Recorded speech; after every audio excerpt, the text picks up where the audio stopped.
Zdravo dragi moji, dobrodošli na kanal. Danas ćemo pripremiti pastu koja, kako kažu, obara sve rekorde ukusa i veoma je popularna na internetu, pa sam ja poželjela da je isprobam.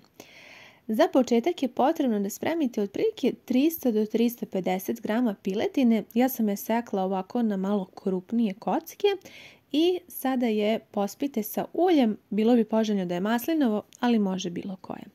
Koristim začin za piletinu, potom malo ljute paprike, mešavine ljute paprike i ja sam ovdje imala biber sa belim lukom pa sam još malo posula i sve to sad potrebno lepo da se izmeša i da stavite na tiganj tako pa da promešate i unutra dodate otprilike 50 grama putera i odnesete da se meso prodinsta, odnosno da lagano i lepo omekša neka temperatura bude nešto iznad srednje.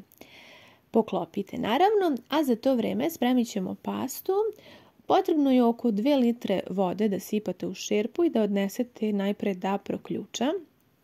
Za ovaj recept je potrebno i 350 grama paste, ja sam ovdje imala pene.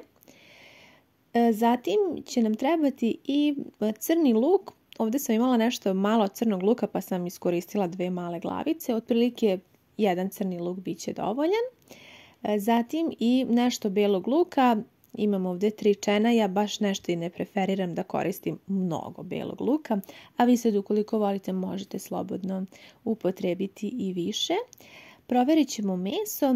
Jako lepo omekšava i meni nije bilo potrebno da dodajem ništa. Neka se tako u svom soku tinsta. Kao što ste vidjeli, voda je proključala pa sam dodala unutra pastu. I sada ovdje imam 125 grama baby španaća. Ja ću ga vrlo malo ovako kao što vidite na videu iseći, tek toliko. I sada ću da ga odnesem da ga dobro operem i da ga tako pripremim do upotrebe. Meso ćemo još jednom da proverimo. Ja sam meso pekla iznad srednje 10 minuta, a nakon toga na srednje sam smanjila temperaturu. Kao što ste vidjeli, pasta se prokuvala. Meni uvek treba 13 minuta, zatim još 2 minuta ostavim tako u toploj vodi i ona se spremi al dente.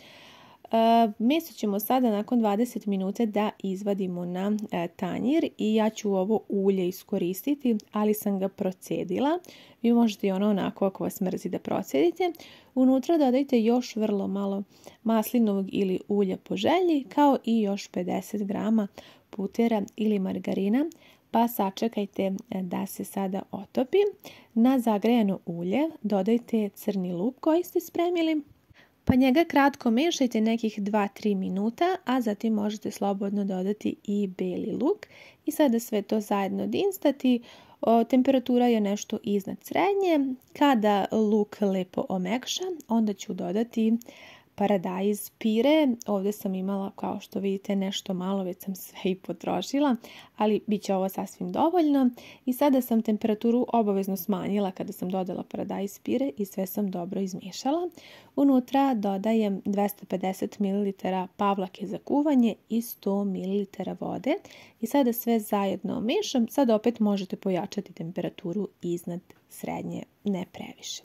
Dodajemo još začina u ovaj fini kremasti sos, začin za piletinu i malo bibera kao i malo soli. U ovaj recept je potrebno da u sos dodate i malo sira. Ja sam ovdje imala oko 50 grama, mislim da je bio edamer.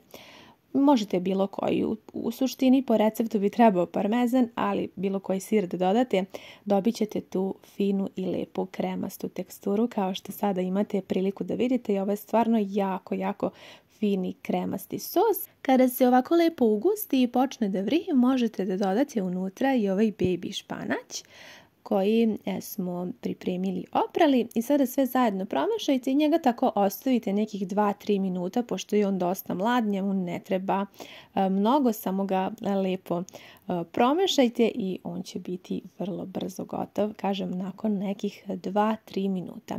Sada opet možete spustiti temperaturu ispod srednje i unutra dodati prokuvanu pastu pa sve zajedno promešati. Ja ću dodati još malo mešavine ljute paprike. Vi isprobajte pa začinite još eventualno po vašem ukusu. I za kraj dodajemo i isprženu piletinu i sad ćemo to sve zajedno da pomešamo. Ne znam da li ste imali priliku da pripremite ovaj recept. On je dosta viralan na internetu i mnogi ga nazivaju Meri mi pasta. I zaista jeste tako jer je toliko ukusna i stvarno, eto, ako nekad poželite da napravite, u svakom slučaju u kućnoj izvedbi, kada budete napravili kod kuće, će biti svakako jeftinije nego da jedete na polju, tako da u svakom slučaju se isplati. Ovo je zaista jedan jako ukusan recept i ako želite nekog da oborite sa nogu sa ukusom, onda pripremite ovu pastu i mislim da će se sigurno oduševiti. Javite mi utiske, hvala vam na gledanju i ljubim vas sve puno.